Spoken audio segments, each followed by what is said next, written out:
Hey everyone, it's Natch here doing another review for games and how getting 100% by completing the trophy list can help your mental fitness. Please keep in mind everything here is just my opinion, based on my own life experience. There are some professional studies out there that would suggest I'm on the right track, but for now, I'm here to just spread the word and help people look at gaming as more than just entertainment. So with that, let's jump right in. Today I'm going over The Last of Us Part 2, developed by Naughty Dog, released in 2020. Last of Us is a single-player game, and no internet connection is required to complete it. Heading into this, I had played the first game, and full disclosure, I am one of many who believe it is the best game of all time, and that's coming from someone whose favorite game of all time is something completely different. It's Final Fantasy VII. I know that like the back of my hand. But for this series, the games are just incredible. So I had a high expectation coming into Part 2, and having now completed it, it definitely delivered. Kudos to Naughty Dog for making a stellar sequel and improving on the trophy list, in my opinion. Okay, so before we get into the fun stuff, some of you might be asking, is this appropriate for kids to play? In short, nope. But let's take an organic look at it anyways. The ESRB rating for The Last of Us is 17 and older for blood and gore, violence, nudity, sexual content, strong language, and use of drugs. Wow, quite a mouthful. That's all in there for sure, but I'm going to say it should be more restrictive to what I consider mature, which is 24 and older. And this was hard to do because I would actually argue Part 1 is fine for 13 and older. Here, and without giving away the storyline, nearly all of it, the motive is revenge. The first game was really about survival and hope to an extent, but here that's just not the case, and the infected, the zombies, play less of a role in Part 2, meaning it's a lot more human-on-human combat with realistic weapons. So with that, to me, sadly, as great as the game is, I'd love for everyone to play it, I must give it the highest restriction that I consider, because it may unintentionally inspire violent tendencies in younger audiences that are not mental or that are mentally vulnerable. All right, so now you may be wondering just how long will this take to get 100%? Well, to be honest, a lot of that will depend on the skill set of the player.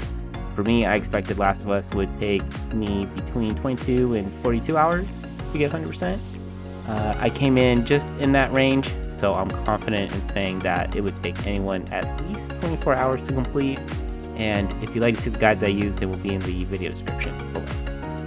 Okay, so now to the fun stuff. As you know, the whole point of my channel is to help educate and promote gaming for mental fitness. I truly believe you can improve so many mental abilities by earning 100% in a game rather than just playing the game for fun. For Last of Us, I'd say its trophy list is a total mental workout. And look, games like these are great. They're very similar to a full body workout, but instead for your mind. Here, you can expect to build a combo of different functions like mental reflex, endurance, confidence, emotional intelligence, really, critical thinking and problem solving. Off the top of my head, the trophy that best highlights this is You Can't Stop This, which requires you to complete the story with any permadeath setting. And for those who don't know, permadeath is when you have to start over at a certain point if you die, usually the beginning of the game. Here, Naughty Dog was pretty nice, so they made it a little bit more forgiving, and instead of having to start over from the beginning of the game, which is an option you can choose, you could also choose to start over at the beginning of each subchapter of the game. Still, it's quite the challenge, and it requires nearly every brain function you have to succeed. And again, being able to improve so many different mental abilities in really an entertaining way is just fantastic.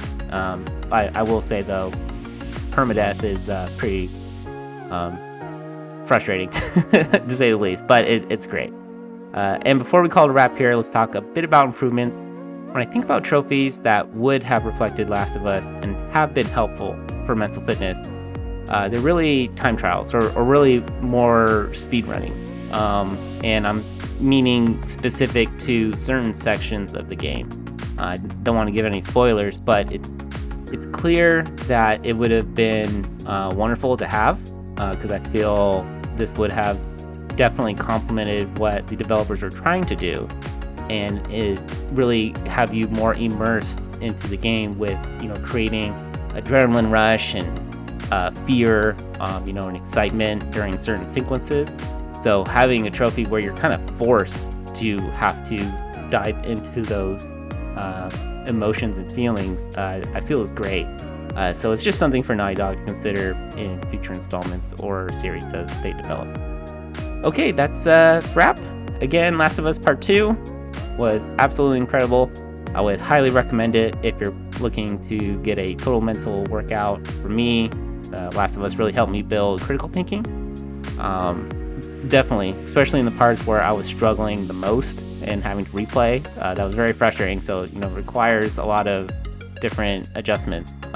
Love these kind of games, even just for the trophies. And if you have any questions about the game or mental fitness, or just want to share your experience with The Last of Us, feel free to leave a comment or message me. I will do my best to answer any questions in a reasonable time. Alright everyone, that's another review in the bag. If you want to watch me play live and even join in on my multiplayer games, follow me on Twitch. If you'd like to hear more about mental fitness, game previews, and initial impressions, go on over and follow my Instagram. If you'd like to help choose what game I should play next, or guess how long the next game will take, you can do that over on my Twitter. That's where I take my polls, so keep a lookout there. And finally, as always, thanks for watching, and I'll catch you all in the next one. Bye!